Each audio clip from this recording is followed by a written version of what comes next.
कल आप लोग भी दादा दादी बन सकते हैं तो आपका भी कंडीशन यही होगा। समझ में आ रहा है? कहा जाता है कि जैसी करनी वैसी भरनी। जैसे आप करें। चलिए खाना खा लीजिए। क्या बोले समझ ही नहीं आ रहा। चलिए खाना खा लीजिए। पता नहीं क्या बोले। चाहिए खाइए चाहिए नहीं खाइए में जाए।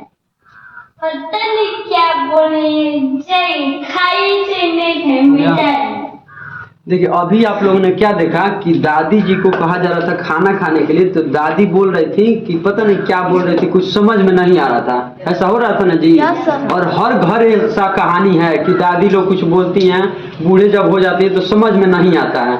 लेकिन जब आपका यही उम्र जब छोटे रहते हैं उस टाइम भी आप अच्छे प्रकार से नहीं बोल पाते हैं, लेकिन वही हम लोग को माँ होती है जो अच्छे प्रकार से समझ जाती है। ऐसा होता है। आप पता नहीं क्या कुछ कहते हैं, आप माँ समझ जाती है और आपको अच्छे से खिला पिला देती है, आपका ध्यान भी रखती है।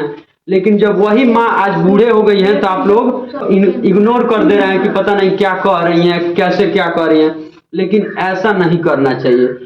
बूढ़ा आदमी हो जाए तो उसको समझिए कि उसकी भावनाओं को क्या कह रहा है। आप छोटे रहते हैं तो आपकी माँ समझ जाती है कि हाँ हमारा बच्चा क्या कह रहा है, क्या चाह रहा है, क्या इसके लिए अच्छा है। और आज जो है दादी बूढ़ी हो जा रही हैं, कुछ कह रही हैं तो उसके भावनाओं को समझ नहीं पा रहे हैं, उसको अच्छे से ध्यान नहीं रख रहे हैं, छोड़ के चले जा रहे हैं, जैसे कि आपने देखा। लेकिन ऐसा करना चाहिए? ऐसा कभी नहीं करना चाहिए। उसकी भावनाओं को समझना चाहिए और उनका क्या करना चाहिए, आदर करना चाहिए। जो भी बूढ़े माँ बाप हो, जाए दादा हो या दादी हो। बात समझ में आ रहा? समझ में आ रहा? तो अब से आप लोग क्या करेंगे? बूढ़े का आदर करेंगे, दादा का, दादी का। नहीं तो कल आप लोग भी दादा दादी बन सकते हैं तो आपका भी कंडीशन यही होगा।